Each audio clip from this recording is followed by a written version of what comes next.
All right, good morning everybody, and welcome to the ePrime for Survey Research webinar.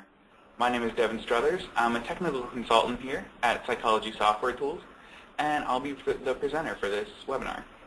Along with me is David Nicholson, and he will be handling all of the questions and answers for this webinar. So if you guys have any questions, you have any recommendations, you have anything that you'd like to see in the middle of this webinar, please shoot all questions over to David. He will be under the Psychology Software Tools account, and just let us know. We're always open for any questions you have. So to get started, I just would like to start out by showing any future webinars that we are having. Just kind of blew past that one. Sorry about that. So as you can see here, we have a few upcoming webinars. We have one for that's an introduction to ePrime scripting, which would be really helpful, and that'll be on the 10th. And then we have an advanced scripting webinar on the 24th. Those will both be really nice. And then if you ever want to stay connected to us, we have a Facebook account, a LinkedIn account, a Twitter account, and we have our own YouTube channel. And the YouTube channel is kind of cool because it has a lot of different how-to videos. And we'll talk about that later then. So as long as everybody can hear me, we'll go ahead and get started with the webinar. So the first thing I want to talk about when talking about doing survey research in ePrime is I want to talk about the benefits of using ePrime for survey research. ePrime is a really powerful tool when you're doing millisecond accurate reaction time studies. And a lot of the times it kind of gets overlooked when people are doing survey research because, you know, they typically associate ePrime with, let's say, an EEG study or an fMRI study. But ePrime is actually a very powerful tool for survey research as well. And there are a couple reasons for that. First reason is just the level of customizability you have with ePrime. ePrime allows you to change everything from the background color to the color of the text to using whatever scales that you want. And as a student of psychology for a while, I've used a couple of survey machines, and a lot of them just have one basic template that they recommend you stick to. And that's, you know, you have a question and then you have a couple of radio buttons underneath it with a scale that you want. Well, ePrime lets you do literally whatever you want and create whatever kind of survey you think is best for your research, be that a slider or a 5 to 10 point Likert scale or a bipolar sort of scale, so yes or no or agree or disagree. And I'm actually going to demonstrate a couple of those today too. Another important thing with ePrime is its consistency. ePrime essentially takes over all the hardware of the computer when it runs.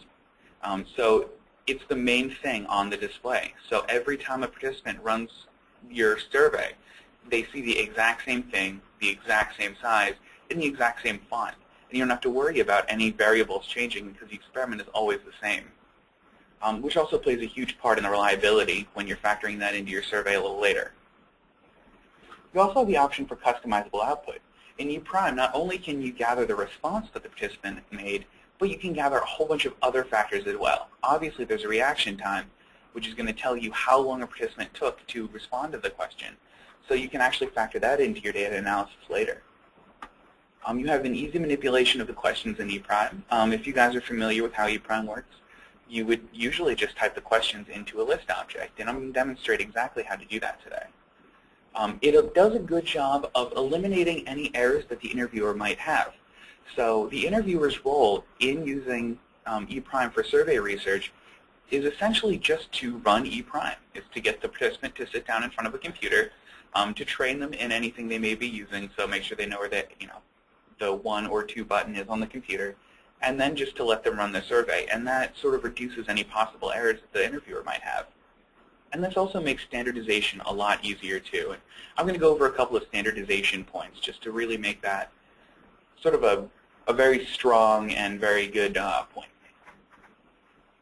So another thing I want to talk about before we actually get to building a survey in ePrime, and you guys receive the survey we're going to make anyway, I want to talk about the licensing with ePrime and survey research.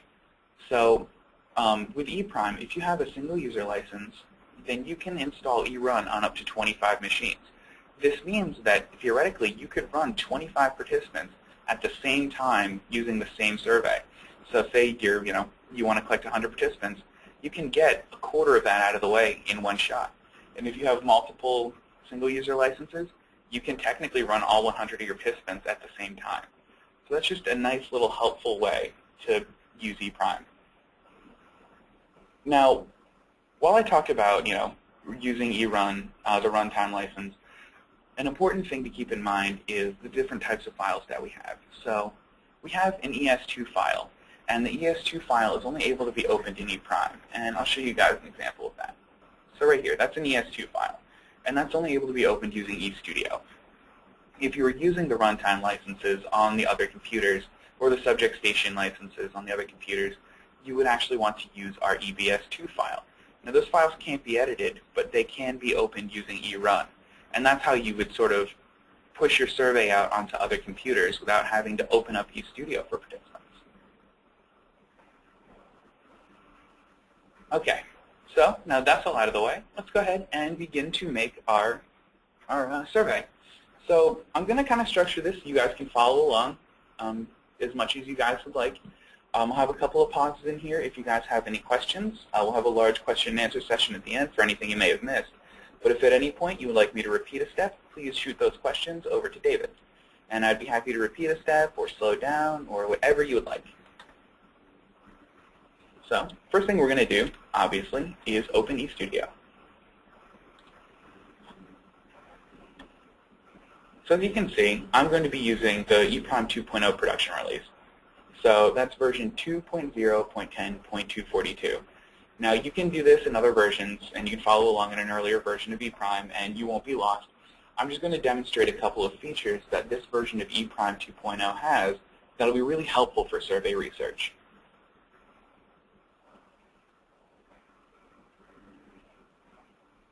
So we'll wait a second while this loads. What we're going to pick for this one is either blank professional or blank standard. I'm going to go ahead and click blank professional and click OK. Now the first thing I want to do when I start this survey is I want to collect some demographic information. I want to collect some demographic information about the participant just before the experiment runs. I saw some research. I actually did a good bit of research for this webinar. I saw some research that suggests that it's best to ask participants questions that are easier sort of at the beginning of the survey instead of jumping right into hard or controversial topics.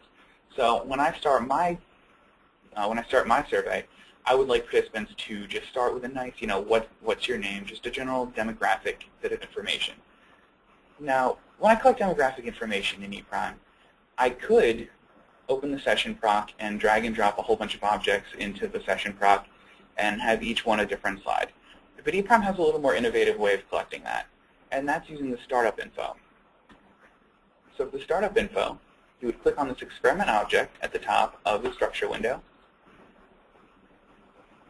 and the third tab in should be startup info.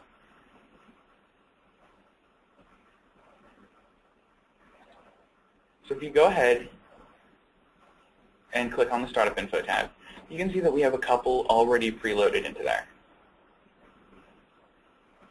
Oh, okay, so we have a quick question. Somebody asked us, what's the difference between a runtime license and a single user license? Because I mentioned subject station. That's a very good question. Thank you for that.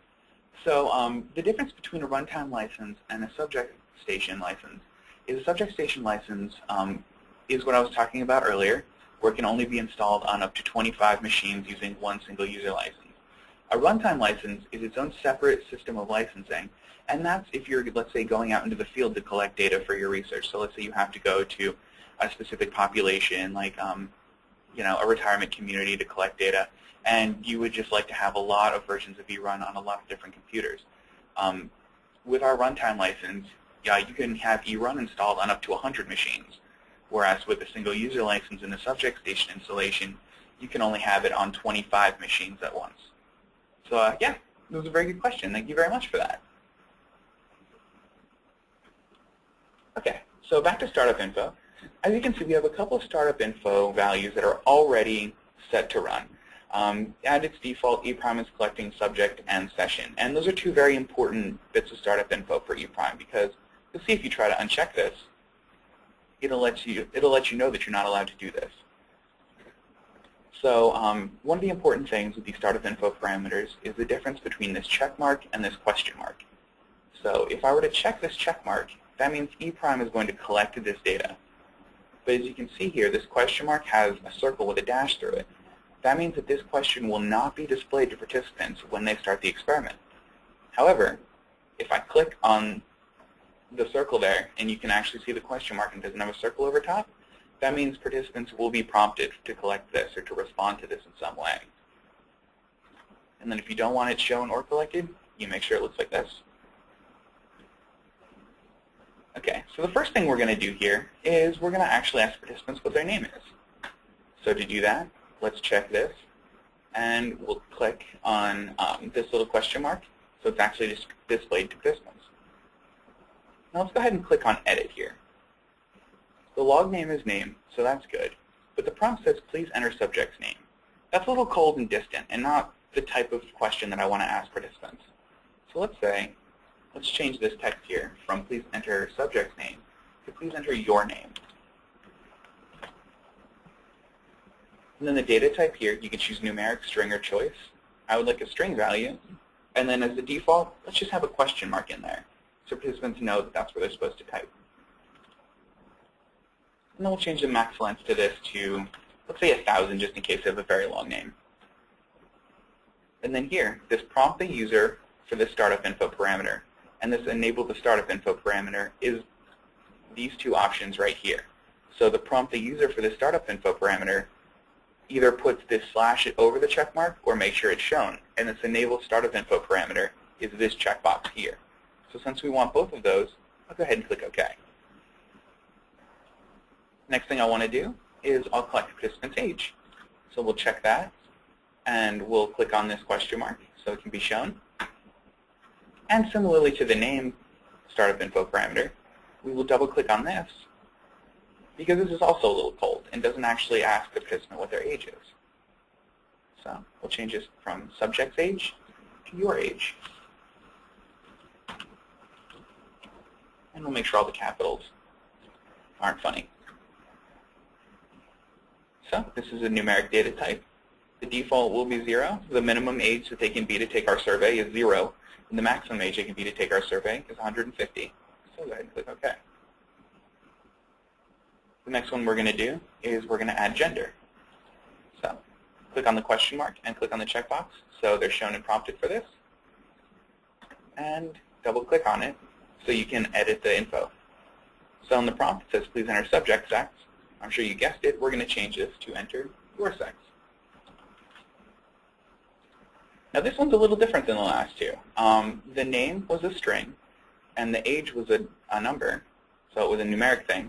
This one's going to be a choice. So right now participants have a choice of male or female. So now that that's what we want, go ahead and click OK.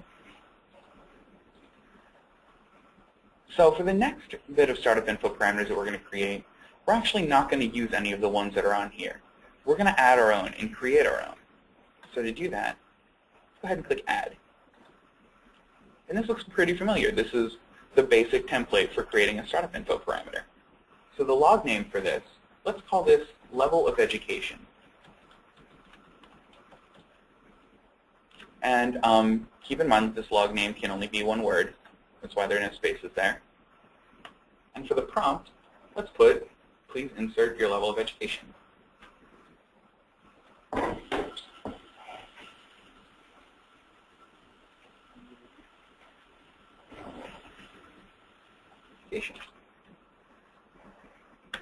And what we could do is we can change this as numeric or we can change it to string. But let's go ahead and make a choice just so I can show you guys how to create that. So if you click on the data type and click on choice, you'll see that there's a big blank empty field where we can put this in. So let's actually make some choices for participants. You can create a choice by clicking on this button here. And you can see the little cursor is able to start typing things. So let's put high school as a choice and hit enter. So now that's a choice that they have. Let's make a new one, and we'll call this one some college.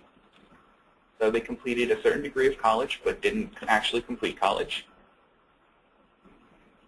We'll create a new one, and we'll call that one associate's degree.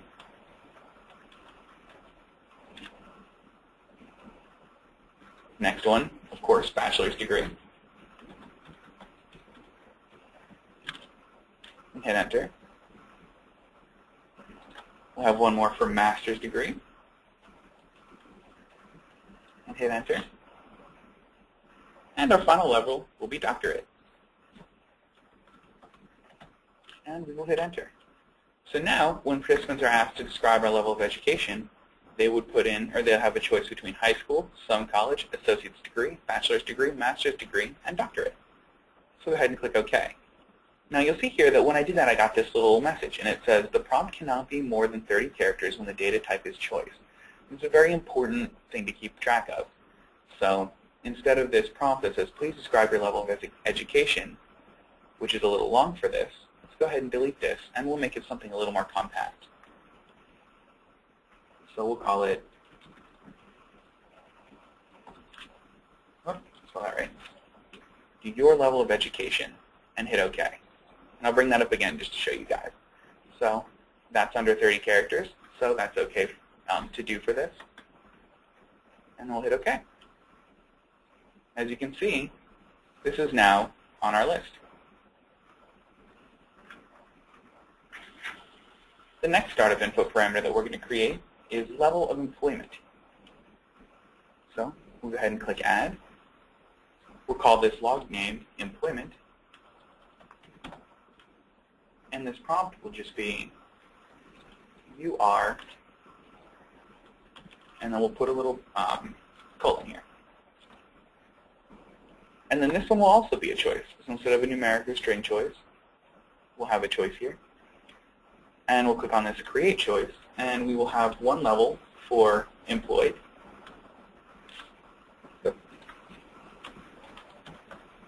And hit Enter.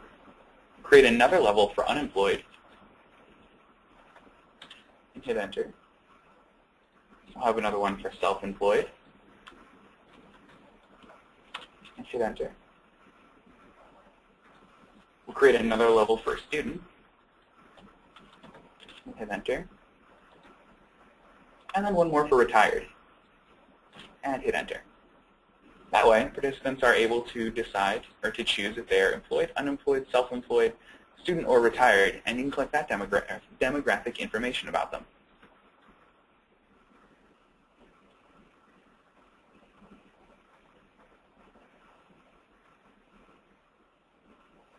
So the next one we're going to add two more. We're going to click Add, and this log name will be called marital status. Keep in mind that these are just, dummy startup info values and just, general demographic information. You can change this to whatever you want when you do your survey. So the log name will be marital status, and for prompt, I will put you are currently, and then a colon. This one will also be a choice. And this choice will be between single, hit Enter, and we'll put married. Just for the sake of time, we'll only have those two options. And then we'll click OK. And then we'll add one more prompt, and that will be, our log name here will be ethnicity.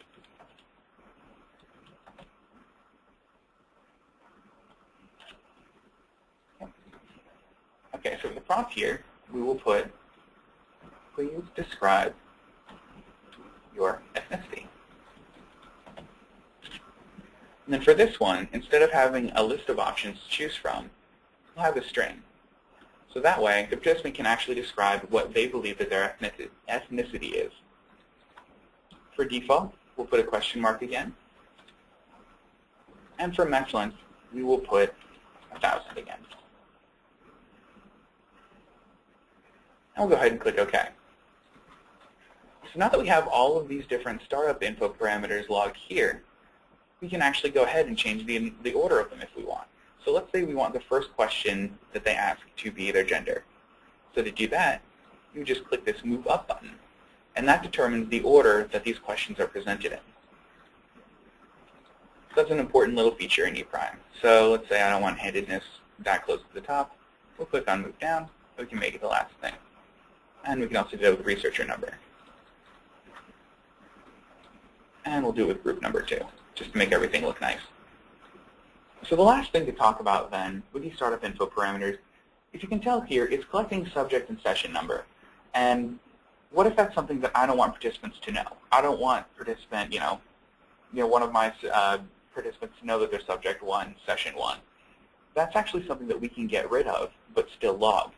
So as you can see, if I go to uncheck that, it says this item does not permit this action because E' requires a subject and session number. So the next thing that we would have to do then is click on this Edit Global Values button. So if you click on this Edit Global Values button, this actually opens up another program that we have in E' called Startup Info Editor. And Startup Info Editor allows you to do startup info prompts before the participant even gets there. So as you can see, I have some filled in already. So I'll go ahead and create a new one. So this is what you guys should see. You have this option for property name and then this option to enter the value. So what I'm going to do is I'm going to enter the subject's number before they even begin to run our experiment. So I'll change property name to subject, and for the value, I'll put 1. This means that when I run the program, E' is automatically going to set the subject number to 1. Now, it's helpful for doing something like this to avoid a startup info prompt. But it's also helpful for inputting any sort of demographic or information about the experiment or the survey that you don't want the participants to see, but you would like to log in the data file. So for this one, this next row, I'm going to go ahead and put in condition. Because let's pretend that, in my survey, I have a couple of conditions, and I don't want participants to know which condition they've been placed in. And for the value, I'll put condition 2. So that way, subject 1 will be placed in condition 2 when he or she runs the experiment. And they won't actually be privy to this information. That'll just be for our information. So I'll go ahead and click Save. And if you click Save, I have a question here. Somebody asked how Startup Info Editor was accessed. That's a very good question. So if you're here on this Experiment Object Properties page under the Startup Info tab, if you click on this Edit Global Variable or Edit Global Values button, it actually opens up the Startup Info Editor. Now keep in mind there are also other ways to access our Startup Info Editor, and I'll demonstrate them really quickly. To edit our Startup Info Editor without being in that page, you can click on Tools, and then click on Startup Info Editor in eStudio. And you can also find it by going to Start, All Programs, and scroll down here to E' 2.0. And it's right there, Startup Info Editor. But since we're already playing around in the Startup Info tab, it's probably just easier to do it this way. So as you can see, I have my subject number here in the Startup Info Editor. I have my condition. So I'm going to go ahead and save this. Now keep in mind that this value here won't automatically increment every time you run the experiment. So let's say I run subject 1 like this. If I were to run subject 2 like this, it would still put in 1 for this value. So before subject 2 ran, I would just change this from 1 to 2, and then I would put what condition he was in. So let's say he was in condition 4. And then you'd save it, and then close out of it. So since we're already collecting the subject number, we can leave the session number at 1. So let's go ahead and get rid of these. Now, as you can see, I didn't click Apply and OK when I made all of those other startup info values, so they didn't save. It's important to click Apply and OK before you go exiting out of things like I did. But I have this sample experiment, and I have a video of the experiment running, so these will all be saved anyway. So now that we have all the startup info values set, I'm going to go ahead and show you guys what that looks like running. Since E' needs access to the hardware of the machine, I can't actually run an experiment in eStudio for you guys, but what I can do is show you a video of it running that I took yesterday. So if you did that correctly and you sort of followed my little steps there, here's what the video should look like after you have run the experiment. Or here's what the experiment should look like. So there's our prompt to enter your name. I type my name in there. There's the prompt to enter my age. Select whether you're male or female, your level of education, your employment level, your marital status, and then you can specify, in your own words, what my ethnicity is. So then once you do that, you should have this summary of the startup info, The participant can verify that all of this is correct. You can see me verifying everything there. And then once you've made sure it was correct, you can go ahead and click yes to start the experiment. So that's just a quick and easy way to collect demographic information about participants. Now, I'll go ahead and show you one of the cooler things about this in our basic experiment structure.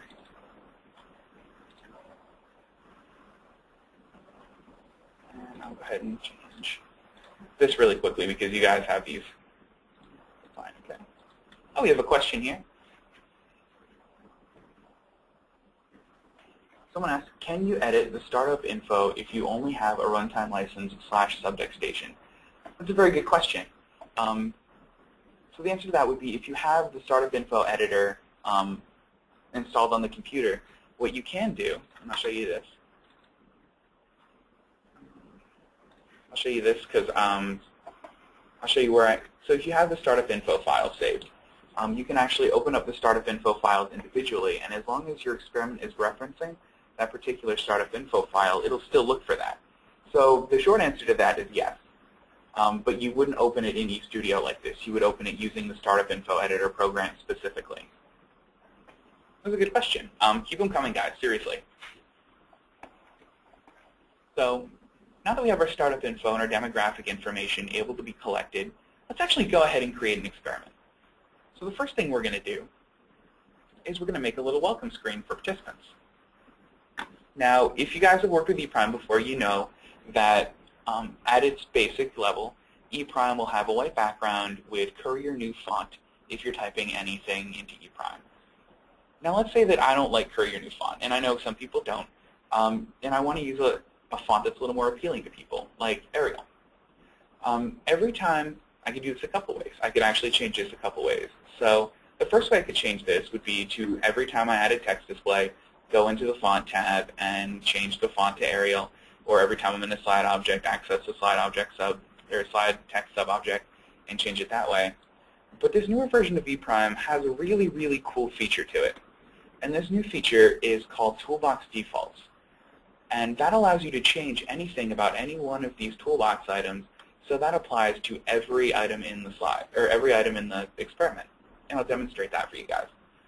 So what you would do in this toolbox is you would right-click, and at the very bottom is Toolbox Defaults. Now, like I said, keep in mind this is a 2.0 production release professional only feature, so if you're not using this version and a professional version, you won't have this. So if you right-click here in the toolbox, and you click on Toolbox Defaults, this screen should appear. Now this lets you change the default value of every object in this toolbox. So let's go ahead and click on Text Display, and then we'll find the font name here. It's already set to Courier New. If you click on this drop-down box, you can scroll through our list of fonts that we have. And there are a lot of them. So right now we'll just click on Arial. And we'll click Save. Now clicking Save automatically exits out of everything. But I also want to change the font for our slide text sub-objects. So I'll make it so absolutely every time I type any sort of text, it changes. And it's automatically set to Arial. So I'd scroll down here, and I would select slide text, and then you would change this font name from Courier New to Arial. Now you can also change other cool things about these. So let's say the width of this, I always want the width of a slide text sub-object to be 100%. So it's always just as wide as the slide is. I'll go ahead and click OK. Or let's say if I want the border width to be, I always want all of the slide objects to have a border, or the slide text sub-objects to have a border. You can change that. We just have a lot of properties to change here, and this is a very useful feature in the production release. So once I've verified that I have all of the changes that I'd like, I'll go ahead and click Save. And that'll save all of the changes I've made. So now that I've set the toolbox defaults, I'll go ahead and make an instruction slide for you guys. So double click on the session proc, find a text display object in the toolbox here, click on it, and drag it to the very beginning. Now this is going to be our welcome screen, because the first thing I want to do is welcome participants to the actual experiment. So you can rename a slide object or a text display object by clicking on it. You can either right-click and click Rename, or just click F2. But like naming everything in ePrime, the name needs to reflect the functionality. So if this slide object is going to welcome participants to my survey, I want to name this one Welcome. And hit Enter. So now to change the text that's shown on this, let's double click on it. So the first thing I'm going to demonstrate is how to actually gain access to all of that startup info that they just typed in. So they typed in their name, their age, their gender, their marital status. We can actually reference that anywhere in the experiment that we want. And we're going to do that for this particular object. So let's make the first sentence, welcome to the experiment. And they already typed their name in. So I'm going to go ahead and make an attribute reference to that name variable. So if I click on the left square bracket, you can see that it's already collecting this data. So all I would have to do is click name. Now this is a new feature of the ePrime 2.0 production release as well. This feature is called a trib sense, and it'll actually pool all of the attributes created in your experiment and recommend them to place in here. So since I want to actually talk to prompt the participant by name, I'll go ahead and click on name. And as you can see, it created that attribute reference for me. If you have an earlier version of ePrime and would like to see what sort of attributes you're doing or you're using in the experiment, you click on View and then click on Attributes. And then this will have an Attributes tab here. I want to go ahead and get rid of this Attributes tab because we're not using it for now. So this text will say, welcome to the experiment, and then it'll call them by their name. And then just a short bit of instructions. So something like, you will now complete a short survey.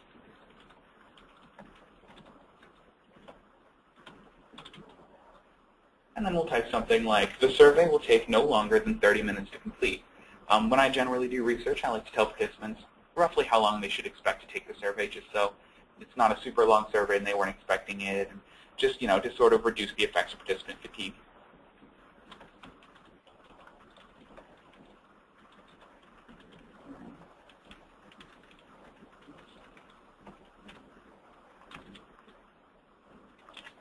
And then I'm going to type this sentence. If you wish to exit the survey at any point, please press Control-Alt-Backspace. And I'll explain that in a second.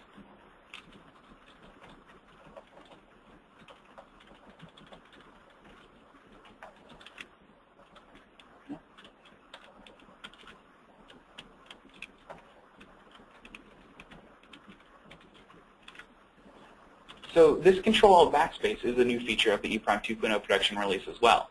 And what this does is it allows participants to exit the experiment while still logging the data. So if you want to exit the experiment early, you could hit Control-Alt-Shift, and that'll sort of turn off the experiment, and it won't log. It'll log the .txt file, but it won't create an E.2 file for you. This will be helpful, let's say, if you have a couple of different surveys that you're having participants complete in one ePrime experiment, and they got through one, but then they started responding to another one and weren't comfortable with the questions. If they were to hit Control-Alt-Backspace to exit the experiment, you would still have all of that data from the first scale they were using, and if the participant allowed you to use that data, you could still recover all of that. And then I'll have a quick sentence like, press space to continue the survey.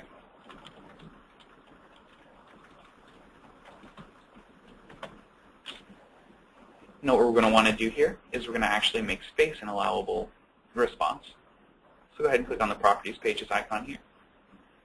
Click on the Duration Input tab, and we'll change the duration from 1,000 to infinite, just so participants have enough time to fully read and comprehend this slide, or this text display object.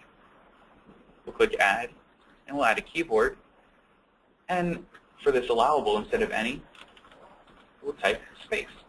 So now participants are allowed to only respond with the space bar. Now one thing I always stress too when running experiments is that you always log some sort of data for every object. I have a horror story I always like to tell about the time that I was doing research for my senior thesis when I was an undergraduate, and I didn't log any data in my experiment and didn't figure that out until I ran the first 15 participants. It was terrifying, and I don't recommend that at all. So go ahead and change the data logging for this one to at least time audit only. And we'll click Apply and OK.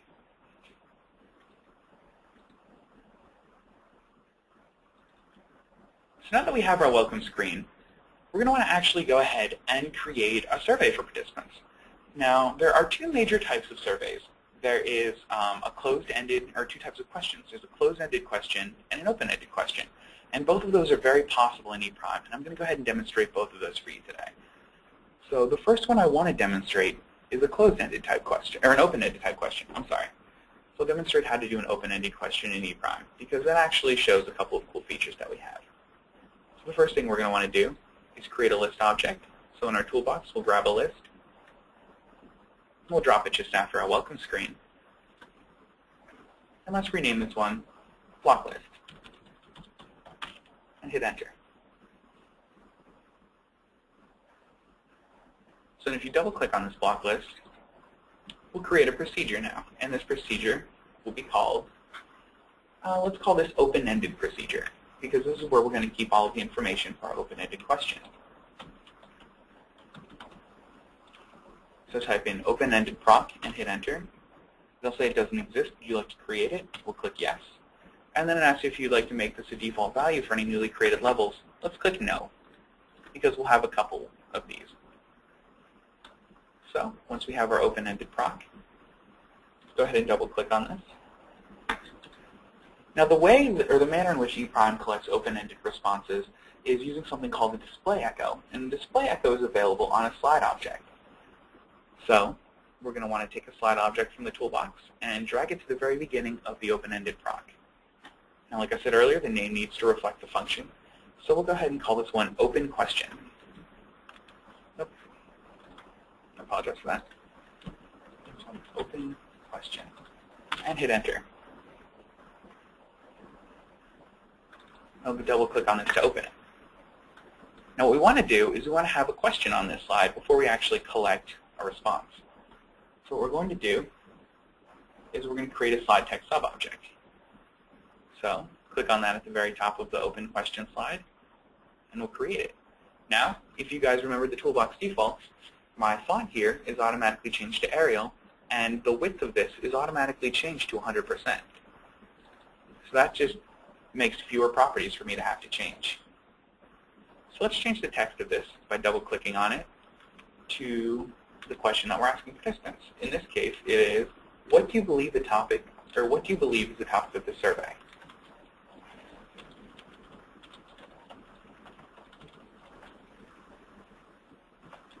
And question mark.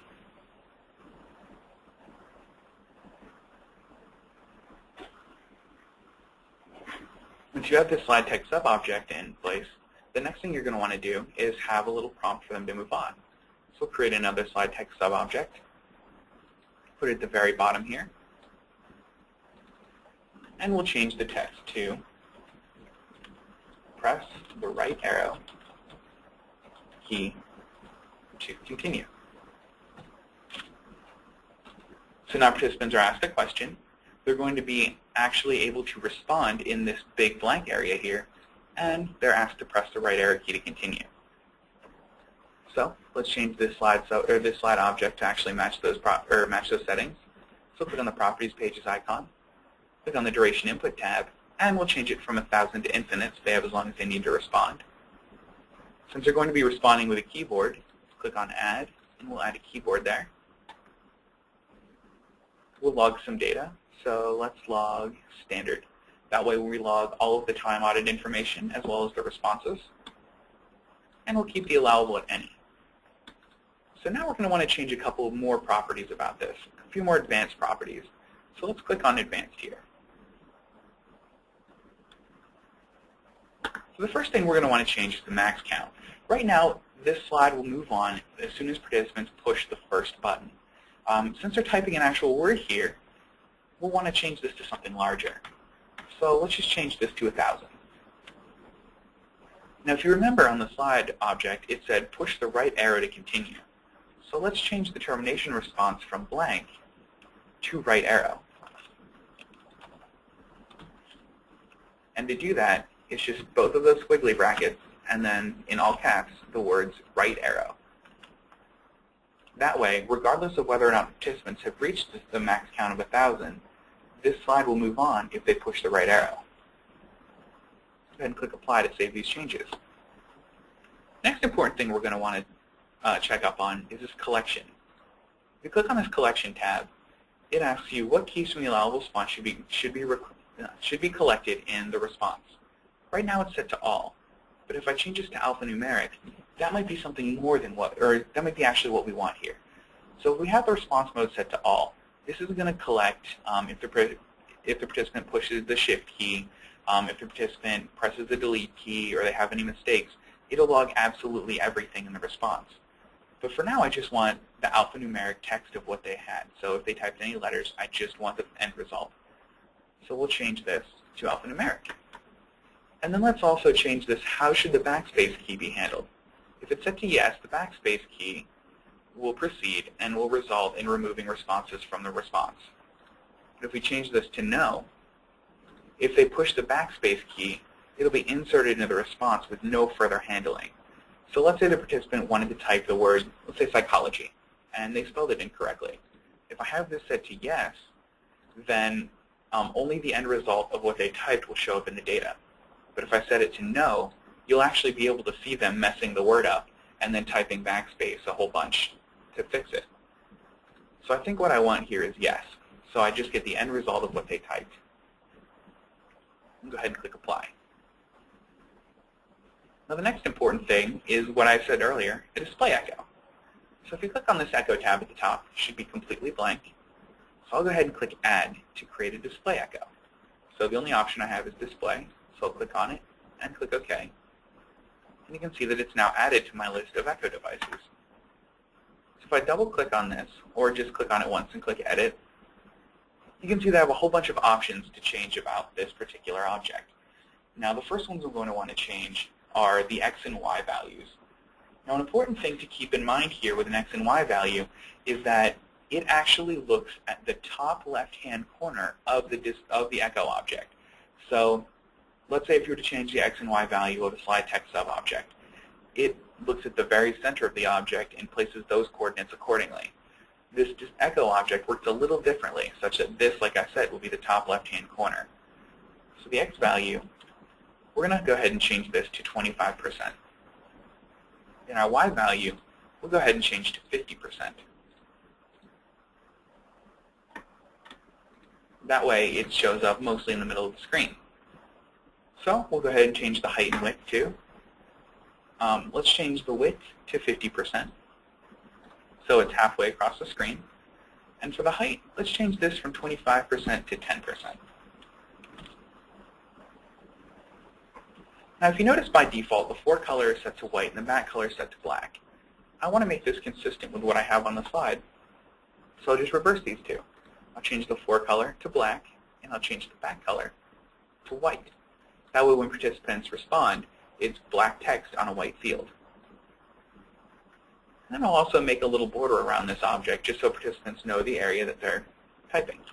So I'll change border width from 0 to 5. And then if you want to, you can show the position marker, but I'm going to turn that off for now.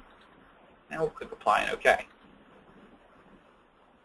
Now that our display echo is set up, we don't need to access any more properties here. So let's go ahead and click apply and OK to all of these.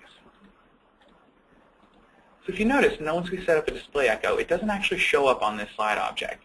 So what I did is I actually made a video of this program running just to show you guys what this display echo looks like. So let me go ahead and pull that up for you guys. Because the easiest way to see what a display echo looks like is to just run the program. I apologize for this one not being full screen. So after a little bit of blank screen, this is what our slide is going to look like. So here's our slide text sub-object at the top. Here's our slide text sub-object at the bottom. And then here's that display echo that we created in the middle of the slide.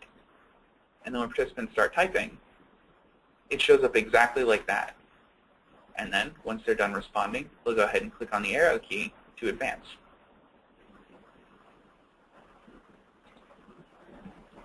So that's what a display echo looks like, and that's a very important thing in EPRIME when you're collecting when you're collecting open-ended responses. And now keep in mind, it won't show up on this open question slide object like this, but it will show up when you run the experiment. So now that we have this, this open-ended question in place, let's actually gain access to this response that they made so we can show it later to participants and we can use that answer later. This is how you can use an open-ended question to fuel closed-ended questions later. So to do that, let's go ahead and create a little bit of inline object. And this will just be some basic script writing. So we'll take an inline object from the toolbox. We'll drag it to just after the open question slide object. And then we'll rename this one to save open rest and hit enter. Because what this is going to do is it's going to turn the response that we just made into an attribute to save and to access later. So go ahead and click on that to open it. And we'll just type one very simple line of script, and that is c.setAttrib. What you can see right now is a new feature of ePrime 2.0 production release, and that's called script sense. So I began typing c.set, and ePrime recommended that I use c.setAttrib. So all I would have to do then is click enter. So since the participant is responding to what they think the survey topic is, this particular bit of, or this particular attribute will be called survey topic. So what we're doing is we're creating an attribute. This is a call that lets ePrime know that. And then we're calling our attribute survey topic. And then if you hit comma, you can actually fill in the value of that. So the value of this is going to be open question dot rest. And what this does is it accesses the response that the participants made to this open question. So in the video I showed you of this running, when participants typed in the word psychology and hit the right arrow, it saved the word psychology. So now the survey topic is actually going to access what they responded here. So it'll access the word psychology in that case of that sample video. So we'll click X to get out of this.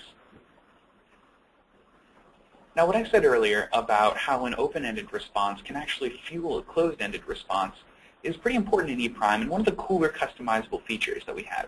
So I'm going to demonstrate exactly how to do that. So the first thing that we're going to do is we're going to create an instruction slide for participants. So right now they answered an open-ended question. We need to let them know that they're going to now respond to closed-ended questions. So let's take this text display object and we'll drag it just after the save open rest inline object. And let's rename this one to open instructions. Because here's where participants are going to actually create an instructions slide for the open responses. We'll double click on it. And we'll type something in here like, you will be now asked a few questions about your response.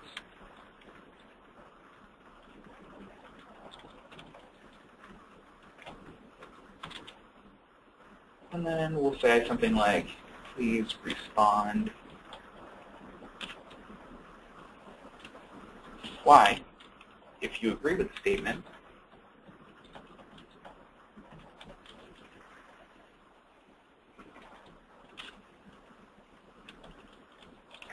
please respond N if you disagree with the statement.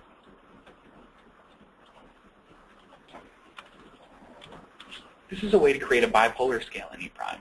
So if you want to, they could put 1 or 2. It could be strongly agree, strongly disagree. This one is just a Y or an N for yes and no. And then we'll have a little statement at the bottom. Please press right arrow key to continue.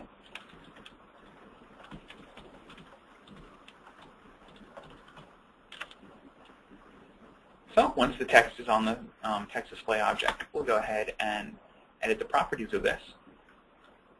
So we'll click on this Properties Pages icon, click on the Duration Input tab. We'll change the duration to infinite.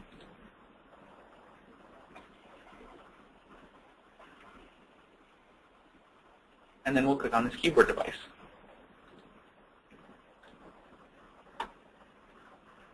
So now that we have a keyboard device here, we want our allowable to be right arrow. And let's make a correct responsive right arrow too.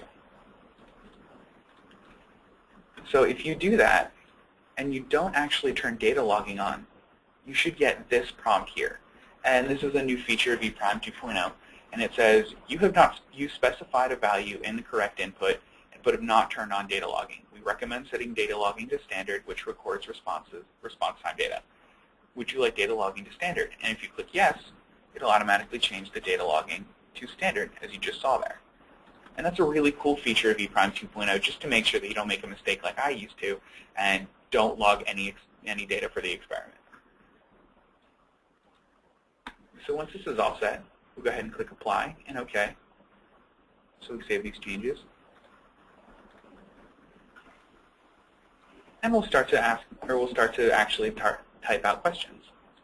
So we'll take a list object, drag it just after the open instructions slide, and we will call this one Open Proc Trial List.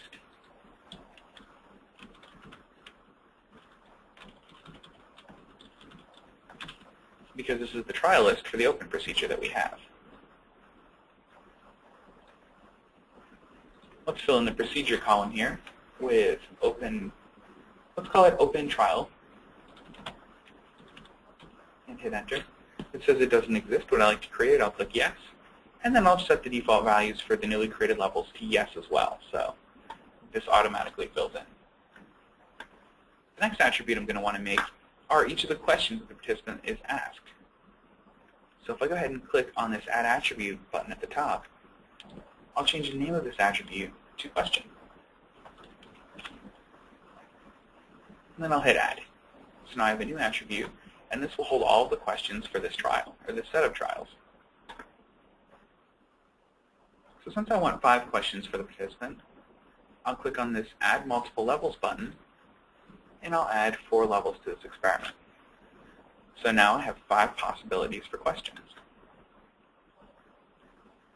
Now, for these questions, you can actually type as much as you want in each one of these cells, and it will come up in ePrime. So for this one, I'm going to type, you are confident that survey topic, and that'll be an attribute reference, is the topic of this survey.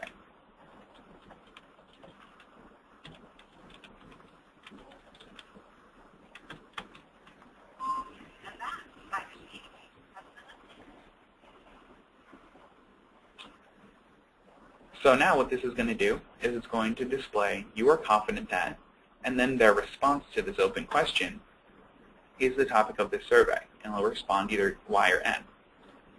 The next question will be, survey topic is a common survey topic. So their response to the open-ended question, common survey topic. I'll create one that says survey topic is important.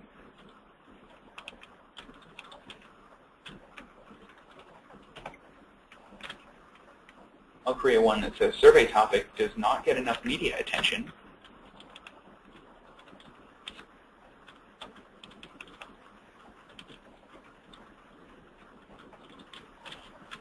And I'll create one more that says survey topic impacts your daily life.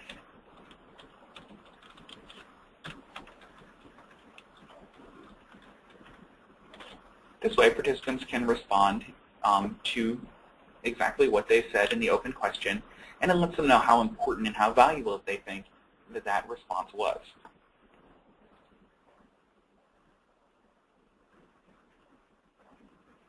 I'm going to keep the selection method at sequential here, and I'll have it run through all 5 of these samples.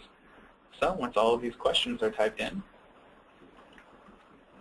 let's go ahead and click out of this. This is exactly what we want.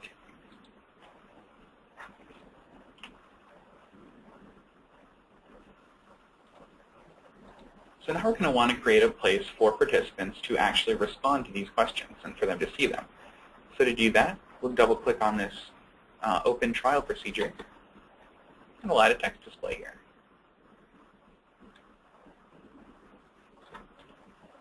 Let's call this text display questions display, since it's what's going to be displaying all of the questions to participants. Double-click on it to open it. And the first thing we're going to want to do is reference the questions that we just created in our list object. So if we click on the left bracket and select questions, or just type the word questions in between these brackets, this will display the questions that we just wrote. So the last thing we'll do with this then is we'll change the properties of this. So we'll click on this Properties Pages icon here, click on the Duration Input tab.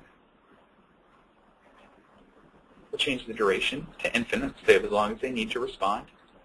We'll turn the data logging to standard. Since participants are supposed to respond with a Y or an N, we'll add a keyboard input device, and we'll change the allowable from any to Y or an N, just so we don't get any extra key presses. So say they clicked K before they clicked Y. That doesn't actually show up in our data.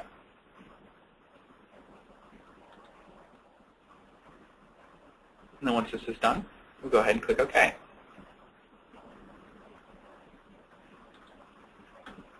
And that's all we need for our open questions procedure.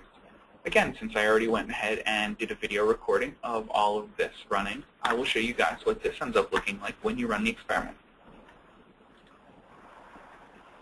So I'll back this up a little bit. Click Run. As you can see, the participant is responding right now to the open-ended question. They typed in the word psychology. They clicked on the right arrow to continue, and now this sentence came up. You are confident in psychology, which is the answer that they just gave, is the topic of this survey. And the participant will respond either yes or no. Psychology is important. Again, that's that attribute reference.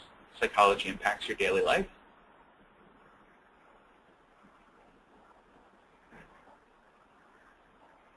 And that's the end of that running. You may have missed a few questions.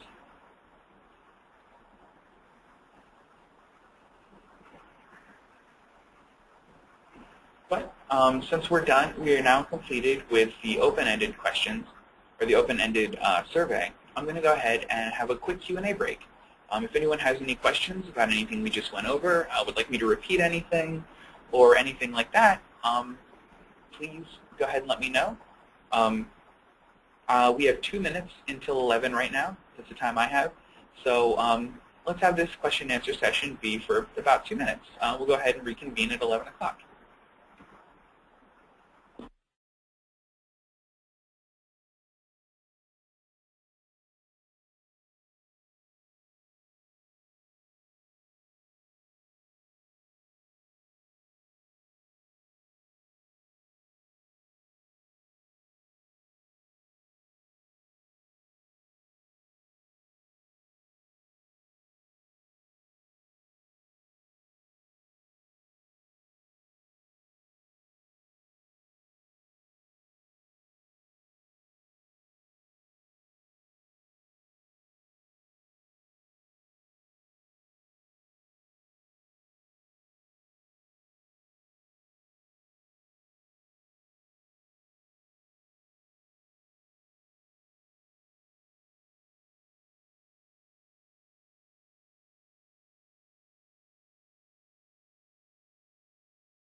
Okay, so we actually had a really good question come in.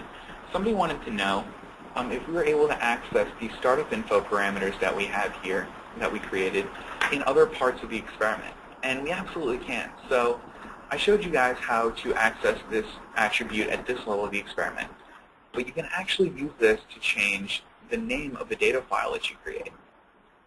So right now, this data file, if you don't go ahead, let's start from the beginning here. Go ahead and click on the experiment object at the top of the structure window, and you click on this data file tab. You can see that there's a value at the bottom called data file name. Now the data file name by default is saved as the experiment name, the subject number, and the session number. But if you want to, and you want your data file to have a different format, what you can do is actually access these directly, these startup info values. So let's say I want the participant's name and the participant's subject number to show up here. And that's what my data file is called. So if I were to click on this data file tab, and at the very bottom here, this data file name, I could put name dash, put subject. There we go. So now my data file will be called whatever the participant responded to for their name, and then their subject number. Or let's say I have a lot of different sessions. I could put, for the same participant, I could put session. So this one would be Devin session 1. And then if I came back to take the survey later, it'd be Devin session 2. For now, I'm just going to leave this as default, though. One other important thing in this properties page is that I think I should probably mention before we move on with the rest of the webinar is the display device. So if you click on this Devices tab and double-click on this display device, we have a built-in way to really sort of verify the consistency and the reliability of the experiment, especially things being shown. So that's this height and width property. This height and width property relates directly to your screen resolution. And we definitely recommend keeping these height and width properties to a solid value when you're running on multiple computers and not matching the desktop resolution at runtime. Now, the reason I recommend this is because let's say we use a computer with a smaller monitor, like an older computer, and we have this matched desktop resolution at runtime set to yes. Participants are going to see pretty large questions because the resolution won't be very big or very good. But if we then run it for another participant on another monitor that has a very good screen resolution, let's say it's a modern one, it's an HD monitor, the questions might end up looking smaller, and little variances might show up in the participant's data depending on this screen resolution. So we definitely recommend keeping this matched desktop resolution at runtime to know if you're currently in data collection mode. If you're just testing your experiment, you're completely fine to click yes.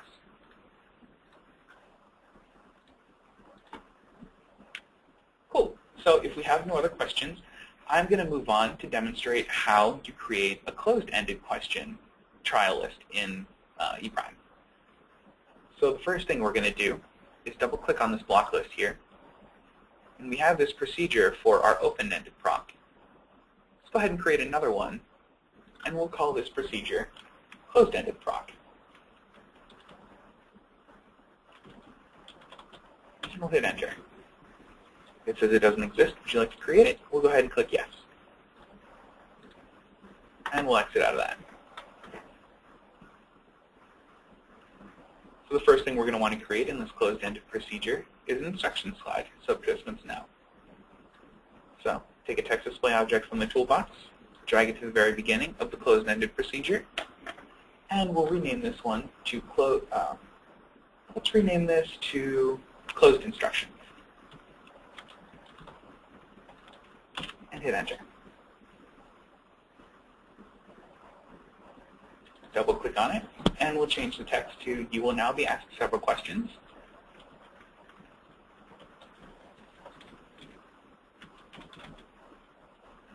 Please answer them honestly on a scale from 1 to 5.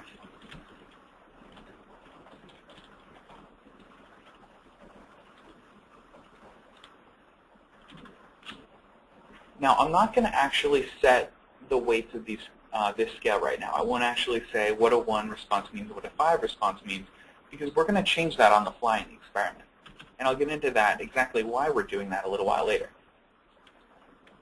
The next text I'm going to write is press the right arrow key to continue.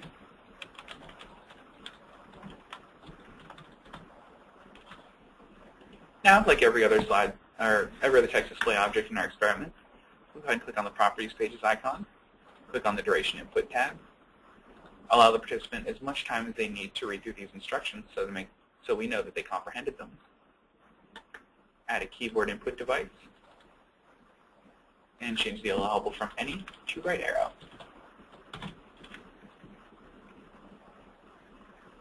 And turn data logging to, let's change this one to responses only. Now, instead of logging any time things, it's going to end up logging that the participant pushed the right arrow key to advance from this slide, or this text display object. We'll go ahead and click Apply and OK.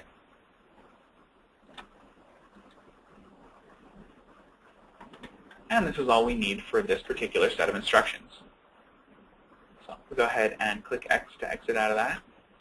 And similarly to our open proc list, since we had all of the questions housed in the list object, so this questions display text object only needs this attribute reference, we're going to do something very similar for this next, for these closed questions.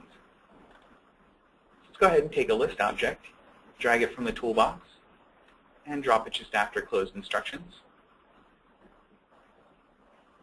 Let's name this one closed proc trial list.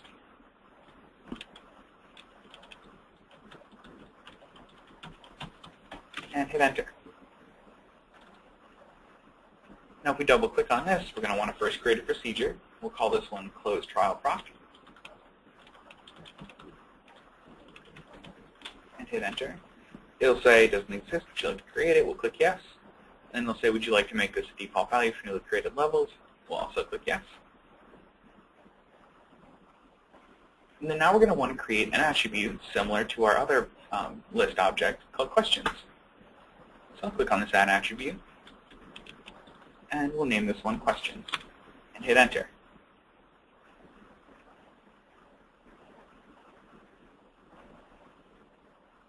So I'm going to create 12 questions for this particular set of survey questions. So I'll click this add multiple levels. I'll type 11 here and click OK. Procedure automatically fills in. So now what we're going to want to do is we're going to actually start making questions for this. So if they're responding on a scale of 1 to 5, and I think I want to make it an agree-disagree scale. So agree will be 1 or 5, disagree will be 1 or 5, and then neutral will be in the middle. So the statement I want to type first is E prime is easy to use. So that'll be the first question that they see. The next question will be, survey research is interesting to me.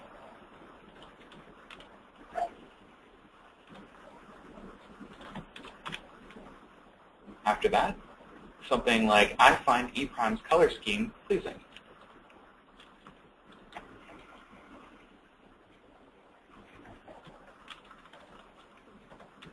There we go. We'll have a question, psychological principles are easy for me to understand.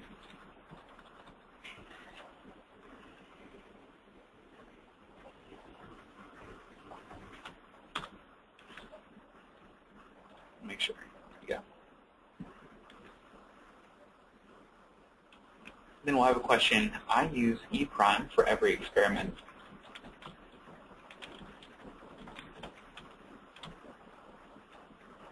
We'll have one, psychology is fun for me.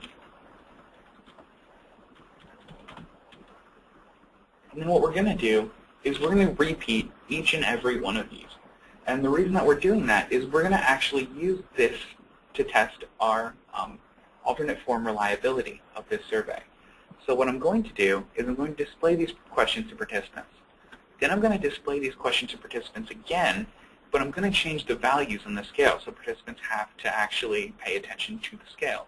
And that'll test in a very simple way, in a very basic way, the alternate form reliability of the questions that I'm using. So since I have these questions already set, what I could do is type them all out again.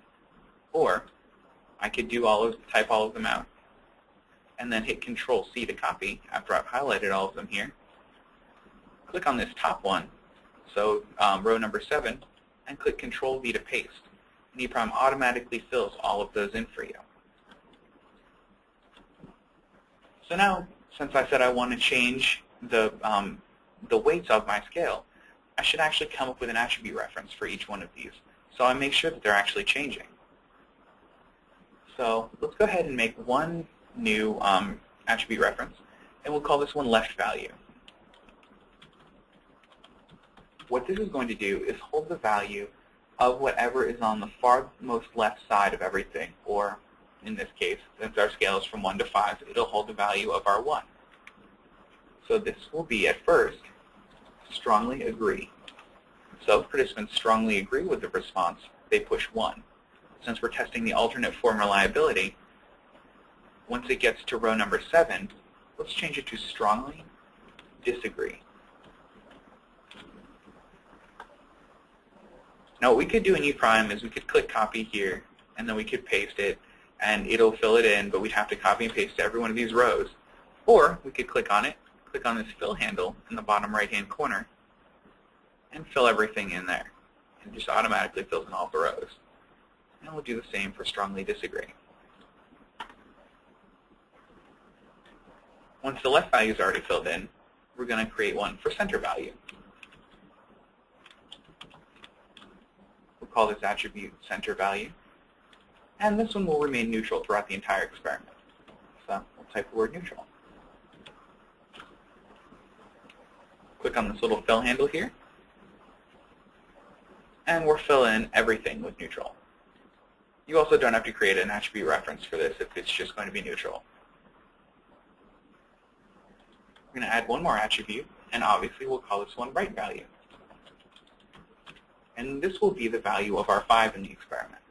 So the value on the farthest right. So if your scale is going from 1 to 7, it'll be the value of 7.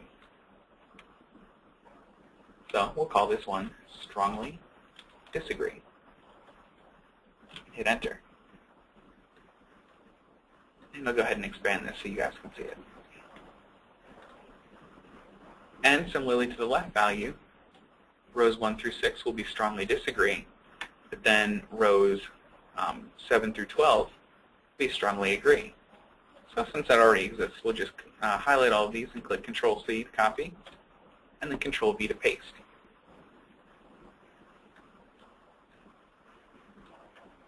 So now when E prime first displays this question, E prime is easy to use. The leftmost one, so the one response will be a strongly agree. The 5 will be strongly disagree. When it runs through it again, it'll switch up the values of this. There are other ways, obviously, to test alternate form reliability, and we'll get into those a little later, too.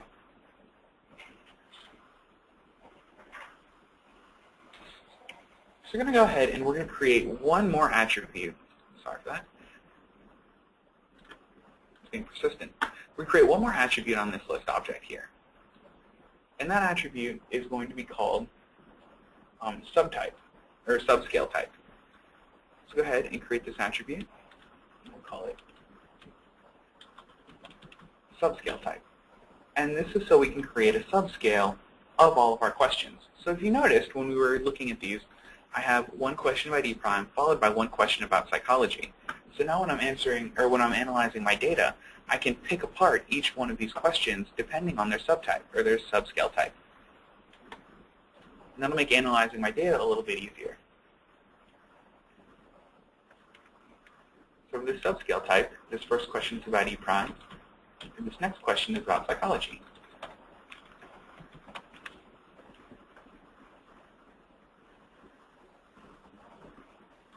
So what I'm going to do is, since I have E prime and psychology already here, I'm going to take this fill handle and drag it all the way down, and as you can see, it fills each and every one of these in with these values here.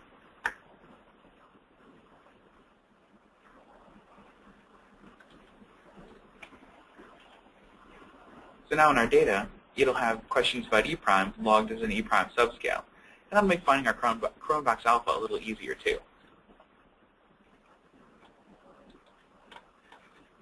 So once we've done that, that's all we need to change about that list object. So let's actually start accessing these questions. So go ahead and double-click on this closed trial procedure here. And let's create a text display object to show everything. So let's create a slide object to show everything. That'll be a little more customizable and a little nicer for what we need. So let's take a slide object, and we'll drag it to the very front of this closed trial proc. We'll rename this one to Closed Questions Slide. We'll hit Enter.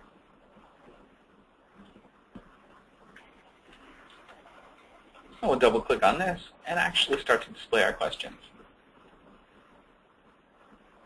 So the first one we're going to want, the first thing we're going to want to do is create a slide text subobject at the very top that displays each and every one of the questions we just typed in. So if you double-click on this slide text subobject, delete the text that's already in there. and make an attribute reference to questions. Give you guys a second to catch up. I know I clicked through things kind of quickly.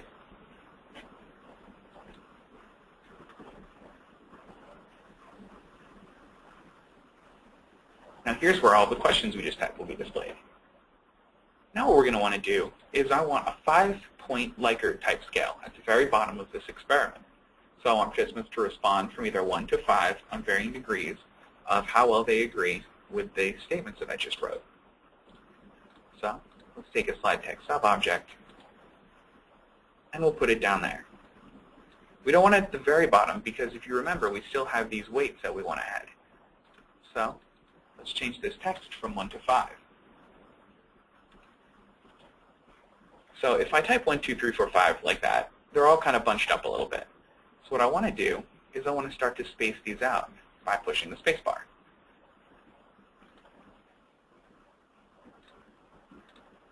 So that they're displayed from the far left of the screen to the far right of the screen. And you can also edit, if you want, obviously, how far apart each one of these are by deleting the spaces or adding more of them. That looks pretty good. I have the 1 on the far left-hand side and the 5 on the far right-hand side.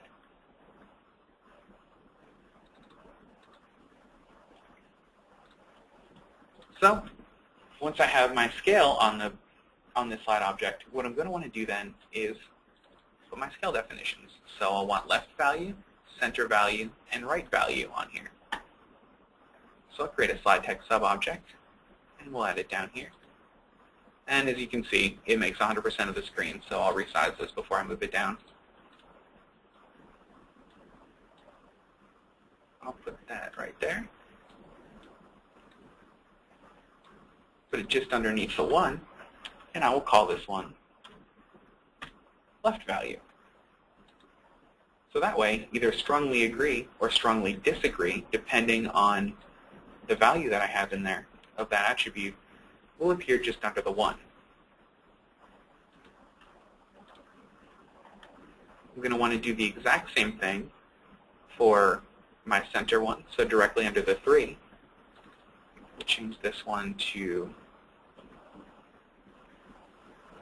center value.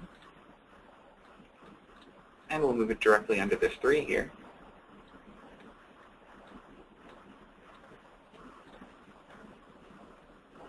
And then finally, we're going to want to create one under the 5.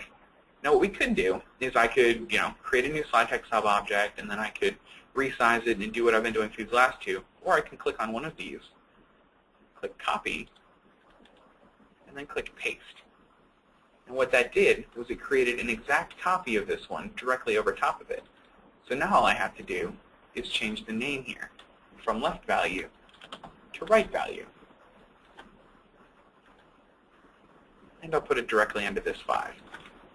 Now keep in mind that right now you can't see the full text of these slide text sub-objects because the names of the attribute references are a little big. When this resolves into something, you'll actually be able to see the full text of, strongly agree, strongly disagree, or neutral.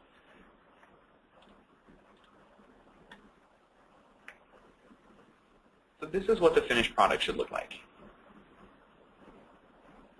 Oh, we have a question. Somebody asked, what are you pressing to make that attribute list appear again? So when I'm typing in an attribute reference in E', sorry about that. So this brings up a very good and important point in E' or in eStudio that I didn't address earlier, and that's constantly saving your experiment. It's a very good idea to be continuously saving your experiment after every step of experiment creation. But since I didn't do that, what I'm going to do is I'll just open up this finished version of the experiment so we can continue on from there. This also brings up a pretty good point about a pretty cool feature that we have, and I'll show you guys that quick. So we'll go ahead in this block list, and we haven't gotten to this part yet, so I'll get rid of that. And I'll delete those later then. But if that ever happens to you in an experiment, or you find that somebody went ahead and deleted your ES2 file that you've been working on all day, or something funny like that happens, if you go ahead and double-click on this experiment object at the top of the window, and if you click on, if you click on View, or edit here, and you click on properties.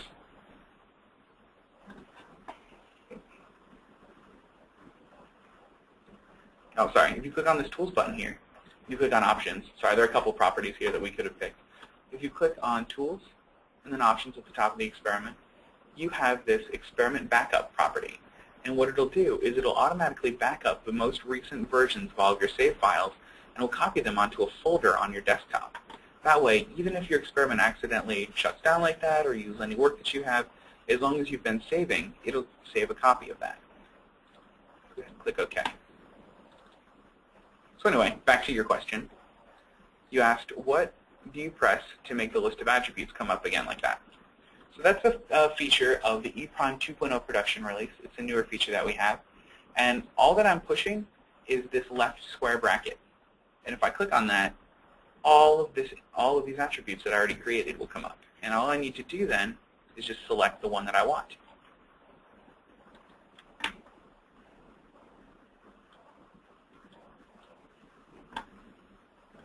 So this question slide looks pretty good. Are there any other questions? Those are great questions, by the way. Keep those up.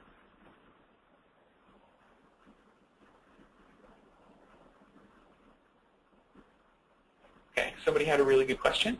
They said, how does response-only data logging differ from standard data logging? That's a really good question, so I'm going to demonstrate that now. So if you go into this properties pages, as you can see, I already have the duration input tab set up for this experiment because it was already created. But I'll go through exactly what I did here in a second. Right now I have the data logging set to standard. I'm going to change that to responses only and click apply. And I'll show you guys what happens. So if I do responses only and click on this logging tab, it only logs the accuracy, the correct response, the RT, and the RT time. However, if I were to click on the data or duration input tab again and change data logging to standard, you can see that it logs a few more pieces of data here. So along with all the response data for this particular object, it would also save the duration error, the onset delay, the onset time, and then this new feature called the onset to onset time. So this is what a full standard data set looks like. If you were to do responses only, it would only log this top one. If you do time audit only, it would only log this bottom one. But that was a very good question.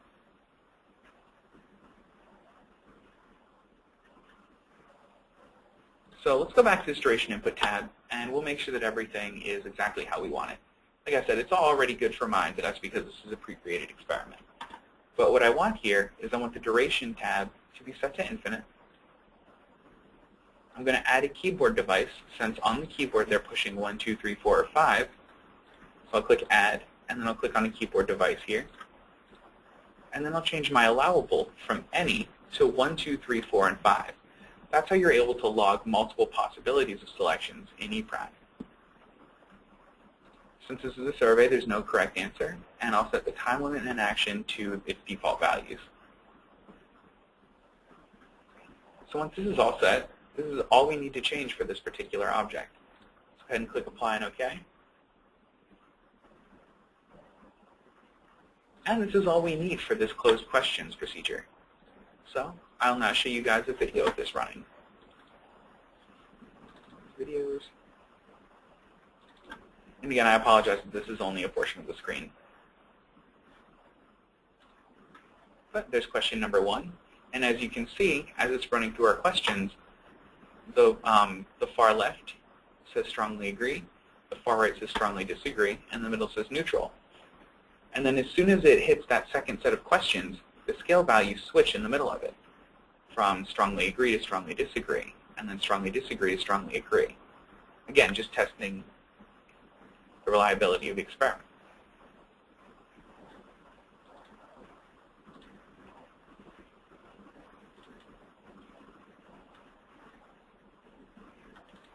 There we go. So now that we have all of this set up in our experiment, we have the open question procedure and the closed question procedure set up. I'm going to go ahead and take another, let's say, a 2-minute break here. If you guys have any questions, this is a question and answer break. If you have any questions for me, please let me know. If there's any steps you'd like to see repeated, I'd be happy to go over anything else. Or if there's a particular feature of any of these two questions you would like to go over, please let me know.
Okay, cool. So we actually have a couple of really good questions that just came in.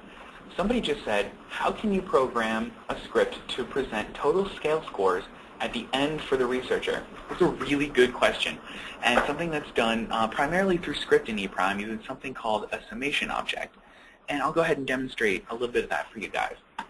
So one thing to do is to access anything that you have to do in script in ePrime is to go to our eBasic Help program. You can find that by going to Help and then clicking on eBasic Help. And since eBasic Help is our repository of the entire ePrime or eBasic language, as you can see, there's quite a lot to it. And there's a lot of topics, and searching through it this way may take a long time.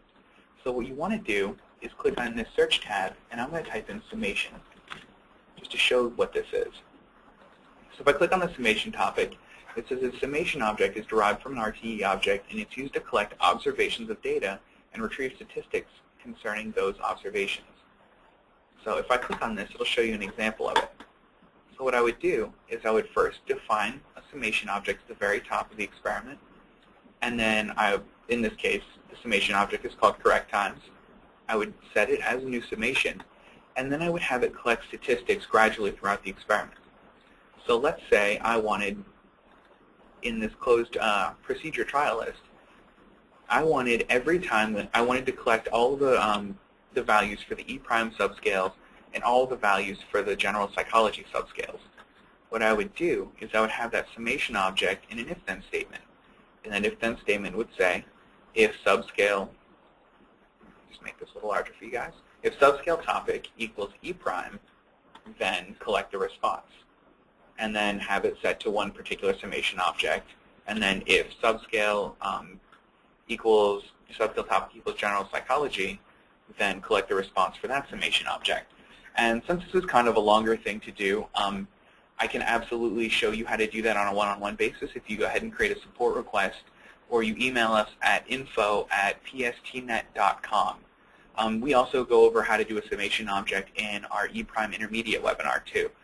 So it's just a couple ways to do that, but it's just a very powerful tool, that summation object. So that was a very good question. Thank you for that. And then somebody asked, is it possible to only insert a subset of questions into the list? For example, in the closed list, I only want them to see questions 1 through 6. It's absolutely possible. So if I program all of these questions in, but I only want them to see these top questions, what I could do is change the weight of these objects to 0. And as you can see, they're being grayed out. The reason why they're grayed out like that is because E prime isn't going to run these. They're still in this particular list object, but E prime won't actually run any one of these trials. But those were all great questions. Please keep them coming, because question and answers like that are fun. So the last thing we're going to do with this experiment when programming it, if there are no further questions, is we're going to go ahead and show how to create a scale using the mouse response. So every response that I've created so far, or response object that I've created so far in this experiment, has just been type 1, 2, 3, 4, 5, type Y or N for yes or no. But let's say I want something a little more dynamic. I want something where they can push and it'll change a color so they know that that was the response that they made. We actually have a very good sample of this, and this brings up a very good point when programming things into E prime. What we generally recommend doing is finding pre-existing script, especially since something like this, using a mouse response to do a hit test method on a slide object, is something that sounds a little more complicated. So you do have the option of every time you create something new, starting it completely from scratch, but that usually is time-consuming. If you already have an experiment that does something that you would like to implement in your experiment, we recommend using that either as a template or sort of as a general building block for your experiment. So since I want to create a visual analog scale, let's go ahead and search for that in our E prime samples page, because that's something we definitely have. So if you open up any internet browser and click on psychology software, or type in pstnet.com, it'll take you to our home page here. Now you can actually get into our support site, which is where our samples are, by clicking on support and product services and support. Now that'll take you to a login screen, which it bypassed for me because I already logged in. But it'll take you to a login screen where you type in your username and your password. And if you haven't done that, you don't have a username and password for our support site, then we do recommend doing that. And there's a little tab at the bottom right-hand corner that says New User. And you would click on that and register a serial number with our product services and support site. So once you've logged in to our product services and support site, let's go ahead to our samples page here. Now, as you can see, we have a lot of samples here, and a lot of them show a lot of very good features of E prime. Like, for example, we have a colon syntax example. We have how to configure a parallel port. But for this one, we're going to want to know how to implement a visual analog scale into the experiment. So if you click Control-F to search and then type in the word visual, it should take you right there. So as you can see, this experiment demonstrates two methods for implementing a visual analog scale into our experiment. And that's exactly what we want. So this is just another way to save us a lot of time and a lot of effort when programming this into our experiment. Because what we could do, like I said, is just start from scratch. So we click on this visual analog scale. Here's the sample name, and then it gives a brief description, which is on the outside. And then it has an abstract that tells you exactly how we accomplish this. So the first method uses a slide text sub-object to place the slide object. And then each slide is named text followed by a digit, and then it uses the hit test method. The second object uses the canvas to draw an object. So since they're both the same, I want to use this first method here and use that in my experiment, because this one sounds like the easier and less script-intensive experiment. So what you would do then is you would click on this button here to download the visual analog scale.es experiment. And as you can see, it's downloading it.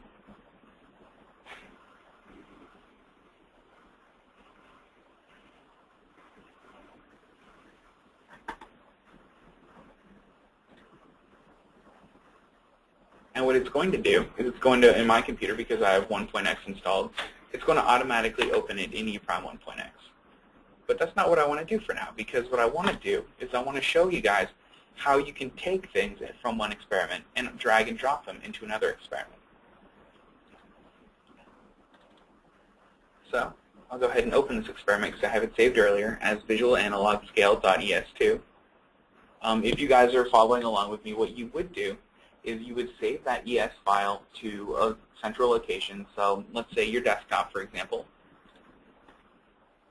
you would save it to your desktop, and then you would go ahead and open it in ePrime 2.0. Now you can do that by opening any instance of ePrime 2.0, clicking this Open button, and then searching for wherever the scale might be. So if you save it on your desktop, clicking on Desktop.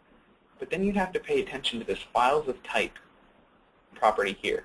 Now this Files of Type property is for eStudio 2.0 files.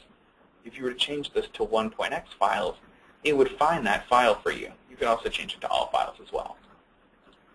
And then once you would do that, it would come with a little prompt that said you're converting this from 1.x to 2.x. Would you like to do this? And then you would click yes. I bring that up because it is an important question that we do get regarding ePrime 1.0 and 2.0 all the time. Because there's a rumor going around about ePrime 2.0 not being backwards compatible, but it's not very true. So once you have the experiment loaded into ePrime 2.0, you see the two different procedures that they said. The first procedure uses a visual analog scale that looks a lot like this. Participants are asked to click on either 1 through 5, and then a response is given. And then there's also this way where you can do it completely in script, but that's not something we want to do. So since we want to implement this exact trial procedure into our experiment, let's go ahead and make this half of the screen, and we'll make our survey that we're currently creating half of the screen as well. So the first thing we're going to want to do is actually make room for this portion of the experiment. So in our block list, we'll go ahead and we'll add another attribute, or add another level. And this level here, instead of open-ended proc, we will call this VAS proc, because that's what's going to hold our visual analog scale. We'll go ahead and click Enter, and click Yes. So we now have a new procedure down here.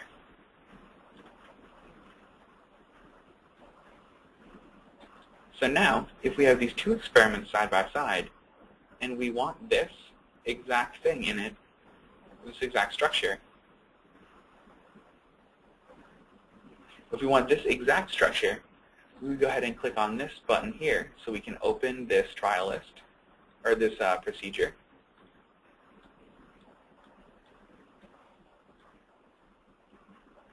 And then let's take this trial list here, so trial list 1, and then we'll literally just drag it and drop it into our new experiment.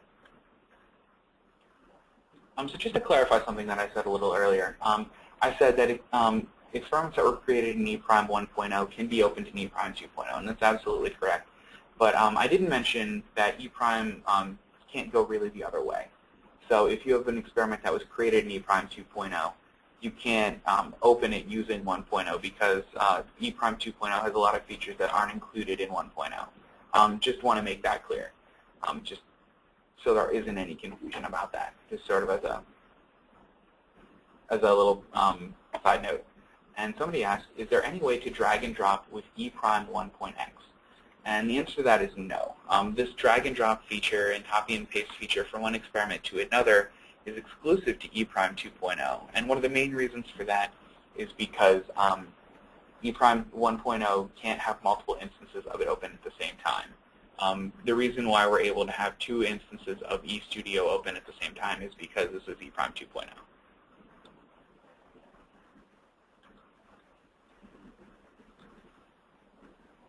Cool. So now that we have this procedure in there, the only thing we have to do now is just change the questions that are being presented to participants. Because if you see, we were able to drag and drop everything that we needed to do this hit test and to have this scale here. So now the only thing we need to change is what this says. Right now it just says, rate your agreement with this sentence. It's not really what we want. We wanted to reference questions that we're going to create. So working a little backwards here, let's go ahead and make an attribute reference to questions. So now, every time this appears on the screen, ePrime will reference this questions attribute and will display a question accordingly.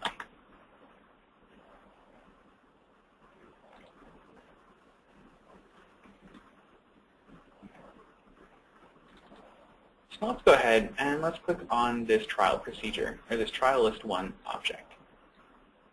Right now it's pretty bare. there's really not a lot here. But we're going to want to change that. So we're actually logging some sort of data and asking questions.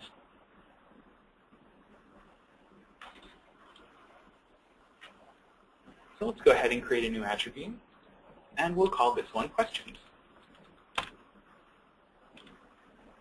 And again, let's go ahead and create 12 different questions now. So if I click on this Add Multiple Levels button,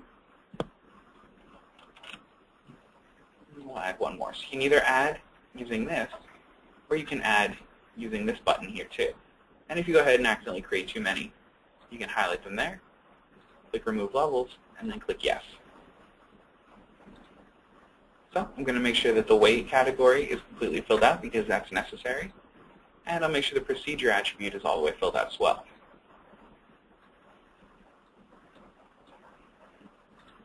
So for these questions, I'll actually fill in what we want to ask participants. So let's just have these generally match the last set of questions we have. So we will put E' is easy to use down.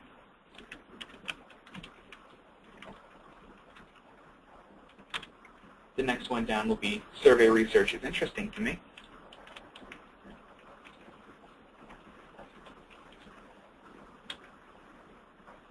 Next one down, I find E''s color scheme pleasing.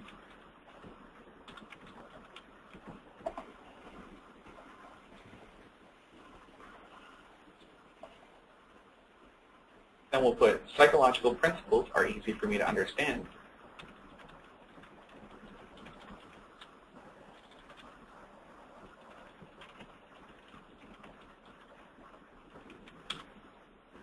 Next I'll put I use E' for every experiment.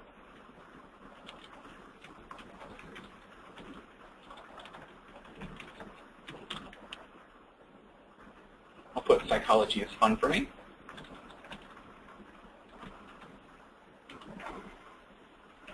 Now that I've had those 6 questions, I want to go ahead and demonstrate the other way to test alternate form reliability, and an easy way to do that in E'. So in our closed questions procedure, we changed the value of each one of these, so left value, center value, and right value. But I want to go ahead and change or test alternate form reliability in another way by rewording these questions. So they're answering the same question, just they're seeing it written out differently, so they have to actually think about it. So instead of E' is easily used, or easy to use, I'll type the question, E' is easily used. Therefore testing the alternate form of that question and the reliability of it.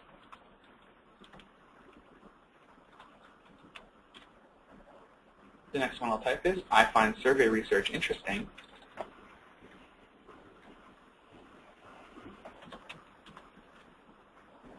Then I'll type E' color scheme is pleasing to me.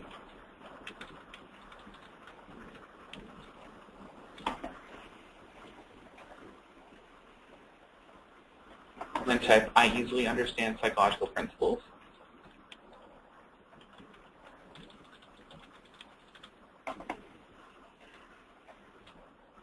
And then I will type E' is used for every experiment that I create.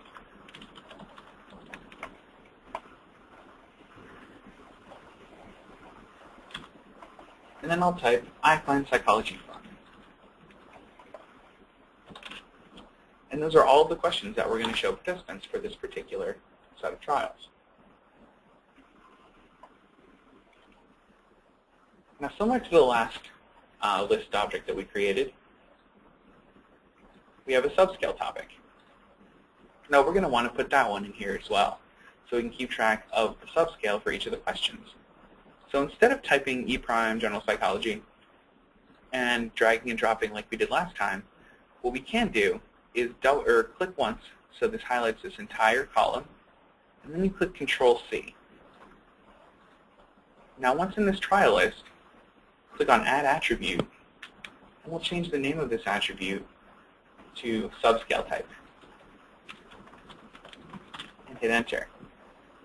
Now like I said, what we could do is flaw this out, but we already have it copied. So if you click Control-V after selecting this first cell, it'll fill in this entire list exactly the way it should be filled in. So E' questions line up with the E' subscale, and general psychology questions line up with the general psychology subscales.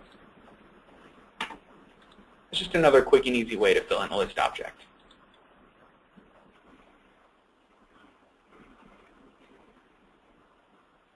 So then now let's take a look at everything. We have our closed-ended procedure, our open-ended procedure, our closed-ended procedure, and then we have this init inline object. Now, if you want to know a little bit more about scripting or have any scripting questions, keep in mind we do have an Intro to Scripting webinar coming up on the 10th of July, and that'll be a really good introduction to scripting, especially if you haven't used script before. But I'm just going to give a basic overview of what all of this does in case you were curious. So this init inline object uses this mouse.showCursorTrue statement, and all that does is it shows the mouse cursor in E'. We then have our stimulus object, which is going to display the questions that we just listed, and then participants have the option to click 1, 2, 3, 4, or 5 as a response. And then an essential part of this script is this do-hit-test inline, and it uses something called the hit-test method to gain access to which one of these slide sub-objects the participant clicked on. So, just working through the script very quickly, we have dim the state as slide state, and then it's setting the slide state to stimulus.states.default. So that's E''s way of accessing this slide and this particular slide state, and that's information that's necessary for this hit test. Then it's defining the slide text as a slide text, and then it's defining a string hit variable, an integer rating variable, and then something called the mouse response data. This string hit is going to be used to gauge our responses. This integer rating is going to be used as our rating, so 1 through 5. And then this mouse response data variable is going to be used to gain access to the mouse response data. And then you have this large if-then statement that just asks, is there a response? So basically, if the input mask is greater than 0, then. And what it does using this script is it'll fill in this string hit variable with the name, that's what this is, it'll fill it in with the name of each one of these slide text sub-objects. So if we look at this one's called text 1, text 2, text 3, text 4, and text 5. E' then uses this statement here, this mid statement, to only gain access to the very last number in this name. So that mid statement that you can see right here will essentially just chop off the word text from each one of these responses and will fill it in with only the number of the text display object, or the slide text sub-object. So instead of it returning text 1 when the participant clicks on this, it'll only return 1. And that's very important. And then this bottom statement here, what it does, once the participant clicks something right here, it'll change the back color of this sub-object from green to red. And then once they're done, it'll change it back to green. So that way the participant knows exactly what they're pressing. If you guys have absolutely any other questions about that, please let me know. But since this is already set up, and we're kind of running a little short on time, what I'm going to do is show you a video of this running so you know what happens. So I'll go ahead and click on this Survey Visual Analog Scale video. And if you guys would like these videos too, I'd be happy to send these along. But that's the question slide that you should have in your final version of the experiment. And then here is the first question. It says E' is easy to use, and the participant responded this one. So you can see it turned from green to red. Okay, so it switched on to the next question. Survey research is interesting to me. And because we're doing this over GoToWebinar, the display didn't update as well, and this is supposed to turn to green. So just keep in mind that because of that one line of script that we have, and especially in the experiment that I sent to you guys before this, this will turn to green in between every response and won't remain red like that. So since this participant seemed to agree with a lot, they'll click 1 a whole bunch. E' is easily used. We'll click on 2, and you can see that that turned back to 1, and then it turned to red.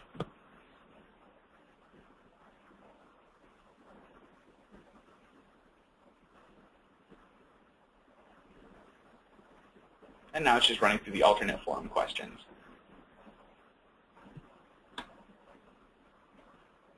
There. So that's what that different procedure, or that procedure in particular, looks like when it's running.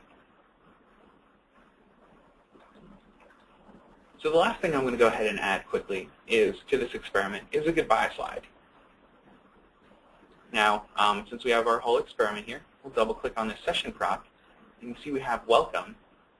Then we have a block list, which runs our entire experiment. So the last thing we're going to want to add is this text display object. And we'll change this to goodbye and hit enter. And then we'll just have a very brief message here that'll say something like, thank you for participating. The one thing I do want to point out about this goodbye slide is let's change the duration input tab here. We'll change this to infinite, so it's up for as long as we need. We'll add a keyboard device, but let's change the allowable from any to something kind of sneaky like the plus sign. Now the reason we do that is so once the experiment is done, the participant then has to tell the presenter, hey, I'm done with the experiment. And if you're running from eStudio like this, the participant never even sees eStudio. All that the participant ever sees is the survey that you've created. And similar to all of our other objects, we'll change the data logging from none to standard. And we'll click OK to accept these changes.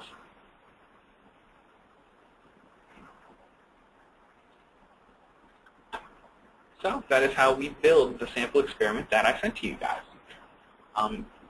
So the last thing I want to hit, just before we go to the question and answer session at the end of this, is how you can modify and use eDataAid for survey research.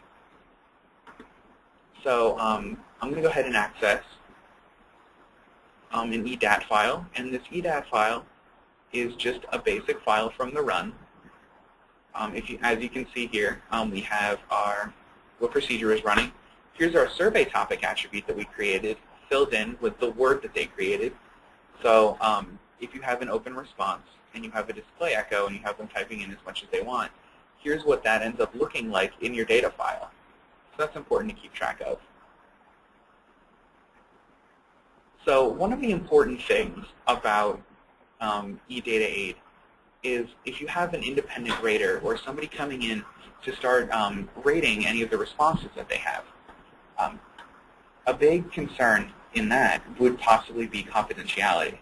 So let's say I don't want my independent raters who come in, I don't want them to see, let's say, the age of the participant, and I definitely don't want them to see the name of the participant. So what I would do is I would click on this, and it'll highlight this entire column, and then I would hit Control and click on this entire column. Now once these two have been highlighted, you can go ahead and click on this View button here. And on this View button, you would click this Hide Columns button. And if you click on that, they don't show up to your independent raters. So they don't see the name of the participant that actually did this, so that way there isn't any breach of confidentiality. And then also, if you want to, you can click on File, and then you can click on Change Password, and you can actually password protect all of your eDat files that you have, so everyone who has access to your computer or to your account can't open these files. Keep in mind, though, that these passwords are specific to computers. So if I were to take this data file and set a password on this computer, then transfer the data file to another computer, that password wouldn't stick. So generally, the best use for this password feature is to have a computer that you're using for data analysis. So let's say it has SPSS or PASW or whatever it's calling itself these days installed on it. That's where you would want to have all of your data stored, so then you could password protect each one of the files. Those are just a cool, few little tips and tricks. Also keep in mind that if you're editing anything in eDataAid, say I want to change the subject number for this person. If I change it from 1 to 2, that column turns red. So that way you know if anything's been edited in eDataAid. So that concludes our webinar. We've gone through, the licensing of ePrime, the building of a survey in ePrime, and how to use eDataAid for survey research. If you guys have any questions at all now, I'd be more than happy to take them. Since we went a little long, I can definitely stay till afternoon if you guys would like, just answering questions. If you guys have any questions about anything I went over, any features of ePrime, any ePrime functionalities, or if you would like to say, hey, I have this particular survey I would like to create in ePrime, how would I do that? I'd be more than happy to answer any of those questions. So, yeah, please let me know.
Okay, so I got a question. Somebody asked how to edit the startup info files if you don't have access to eStudio. This is a really good question, so I'll demonstrate that for you. So let's say I have this survey research example here, and I click on my startup and I edit everything here in this edit global variables, and I make, or edit global values. So startup info editor will appear eventually. Here we go, and I want to go ahead and save this. So click File, click Save As, and I will save this in this folder here. And I'll just call this one subject and condition, because that's what I'm logging here. I'll exit out of that. If you want to edit the startup info values without that, without having to open up eStudio, you would find where that's saved, and our startup info files look a lot like this. So you would double click on that, and it would open it up using startup info editor, and then I can change the values. So if I want to change subject number from 2 to 3 for the next participant, and condition to condition 1, I would do that and click Save. So then now ePrime now knows to access that, and it'll update that information accordingly. This is a really good question. Please keep them coming, guys.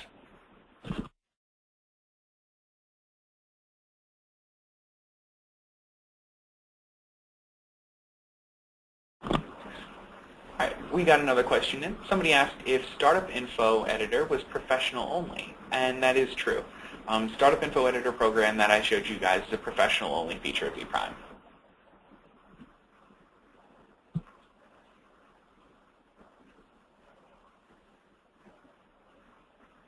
So I'll actually go over that quick then. So somebody asked, was that a professional only feature? And we actually have a nice little chart of the professional only features and the difference between a professional and standard installation. So if you go to pstnet.com,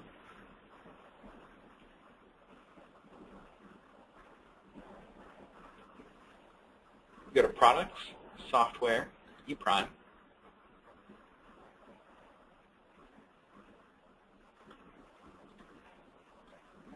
We have this little tab here called Additions, and that'll let you know about all of the additions of ePrime that we have. And here's Professional, and then there's Standard. We also have our ePrime product sheet if you'd want to learn a little bit more.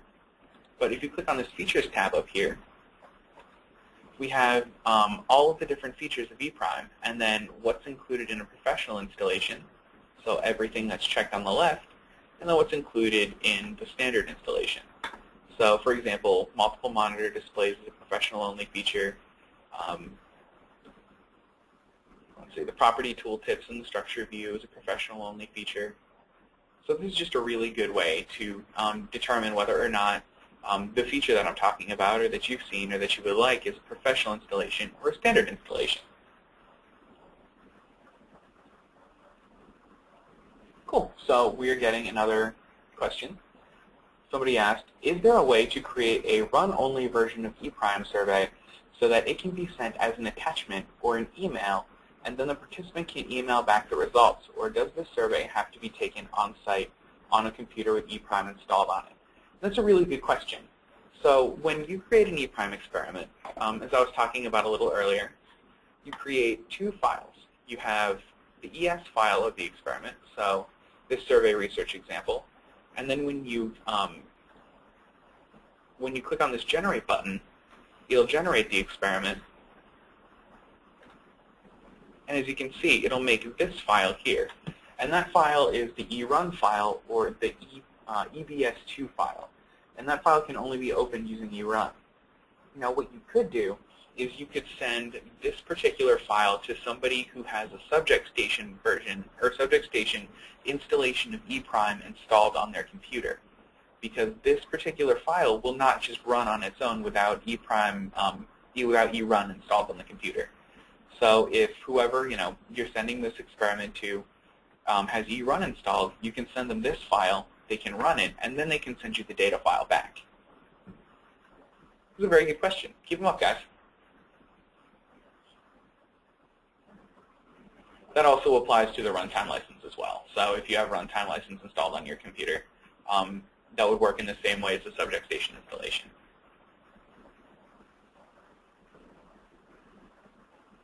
Are there any other questions?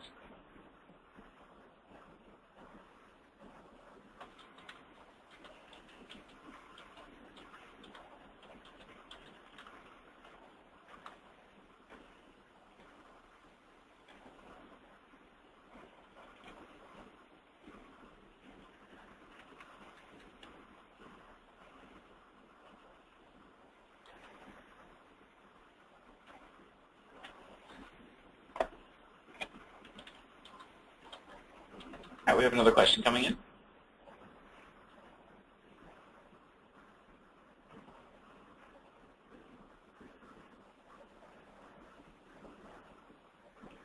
Okay, somebody just asked, can you use a program to trigger multiple ePrime files to run in succession using ePrime 1.x?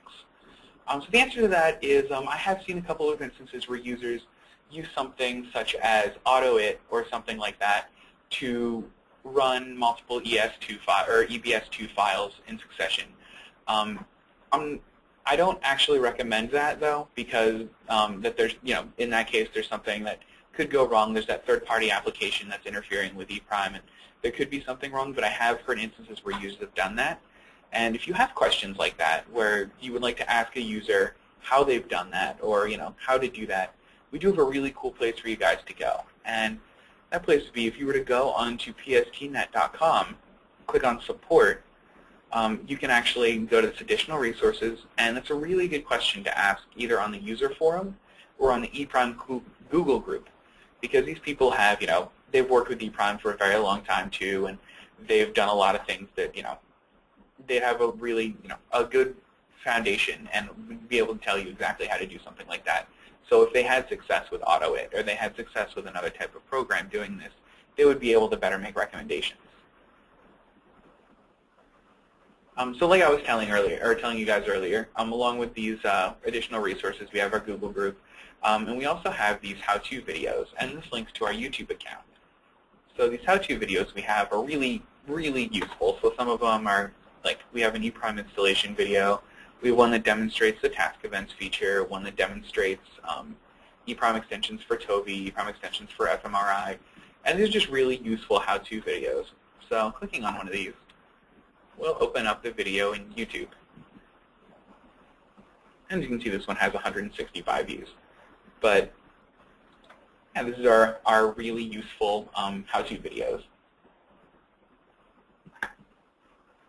we also have this, for more ePrime help, we also have this training tab here. And this training tab, you can actually see, you can, here's a list of all of our upcoming webinars that we're using. So you're currently attending this one.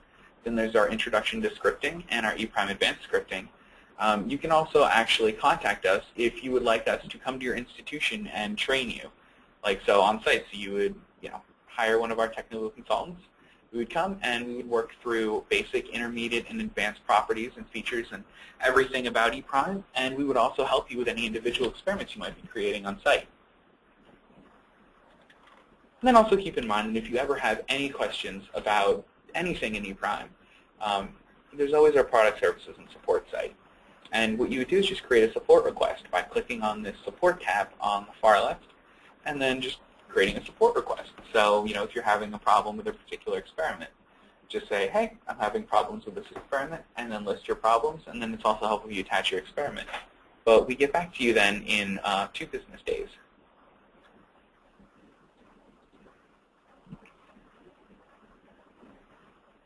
So does anyone else have any questions? Cool. So if we don't have any more questions, like I said, if you have any questions after the webinar, please feel free to contact us at info@pstnet.com or through a support request here. But I hope you guys enjoyed the webinar today. I know I definitely did. And thank you all for attending.